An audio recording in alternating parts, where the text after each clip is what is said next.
అది నా బిడ్డరా, అది నీతో ఎట్లొస్తుందో నేను చూస్తా. అది నా పిల్లరా, ఎట్లా రాదు నేను కూడా చూస్తా.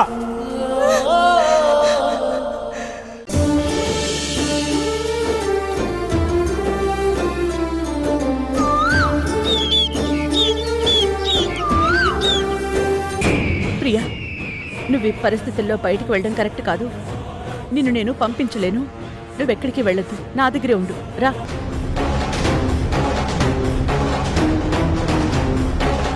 ఏమైంది? మొదటిసారి ఇంట్లోకి తీసుకువెళ్తున్నావు, కుడి చేత్తో తీసుకెళ్ళత్తయ్యా. సరే.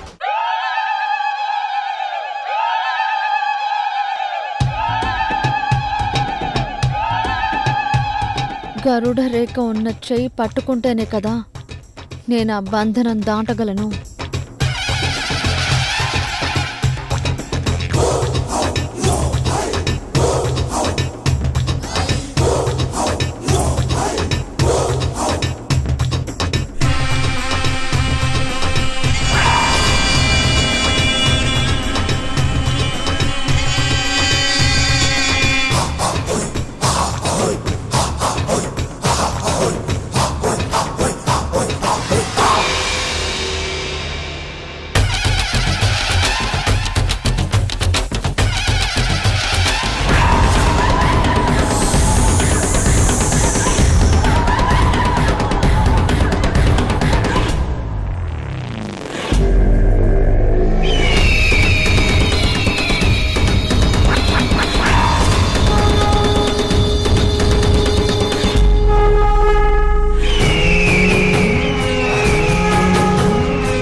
ప్రియా, పద.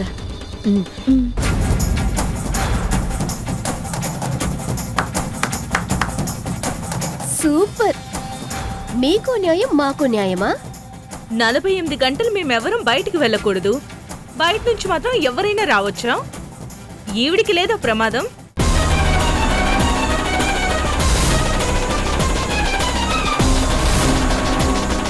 నీకు పెళ్లి కుదిరిందని అన్నయ్య చెప్పాడు.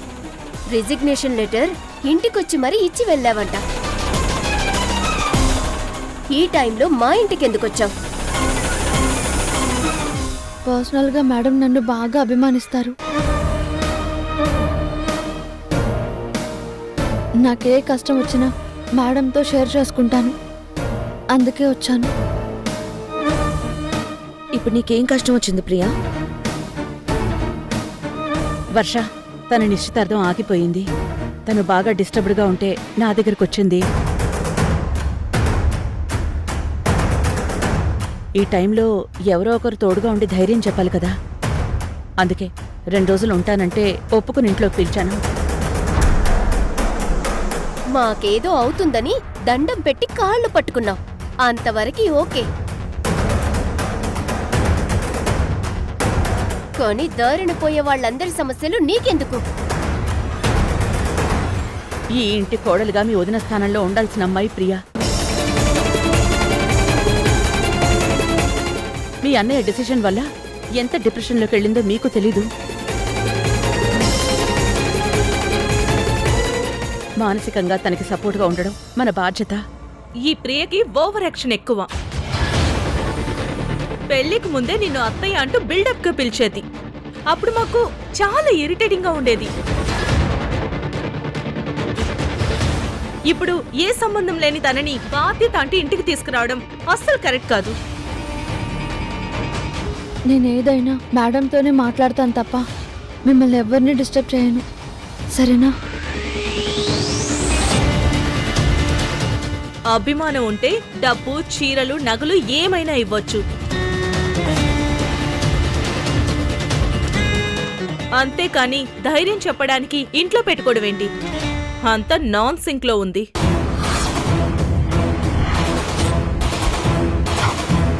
నా ఇంట్లో ఏ సంబంధం లేని వ్యక్తులు నా కళ్ళ ముందు తిరుగుతూ ఉంటే నాకు తేళ్లు పాములు పాకినట్టుంటుంది. ప్రియని ఈ ఇంట్లో ఉంచొద్దు, బయటికి పంపించు. 2 రోజులని చెప్తోంది కదా. అంటే నువ్వు ఆల్రెడీ డెసిషన్ తీసుకొని లోపలికి తీసుకొచ్చావా? అంతా నీ ఇష్టమేనా? అన్ని జాగ్రత్తలు తీసుకునే నేను ఇక్కడ ఉన్నాను. ఇంకేం మాట్లాడకుండా లోపలికి వెళ్ళండి.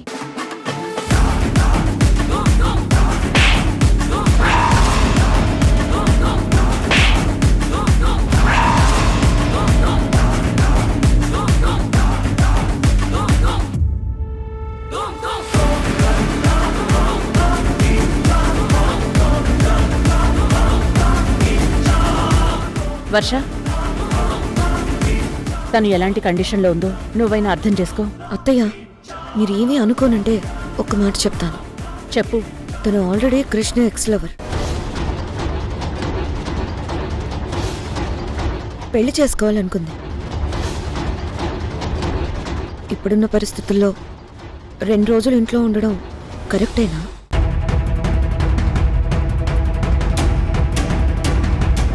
అదే కృష్ణని చూస్తే ప్రియా మనసు ఇంకా డిస్టర్బ్ అవుతుంది కదా.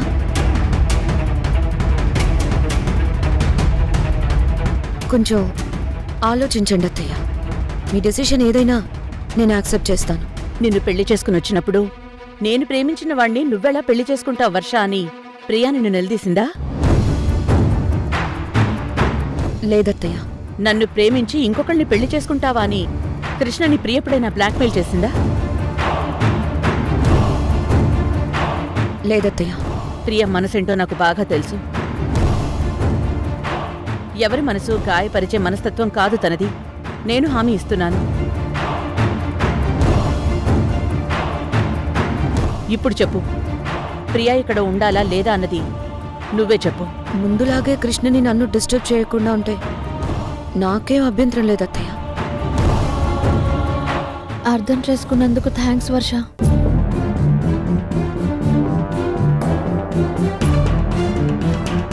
పంకజం, అమ్మా.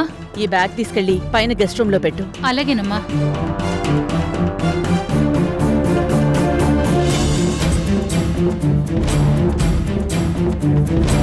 థ్యాంక్స్ అత్తయ్య. కొత్తగా నాకు థ్యాంక్స్ చెప్తున్నావేంటి? ఈ మేనకోడలి కోసం నువ్వెంత రిస్క్ అయినా తీసుకుంటావు కదా అత్తయ్య. నువ్వెప్పుడు సంతోషంగా ఉండాలి. నాకదే కావాలి. నువ్వేం దిగులు పెట్టుకోకు. నేను పూజలోకి వెళ్ళాలి. నువ్వు రెస్ట్ తీసుకో. అలాగే అత్తయ్య.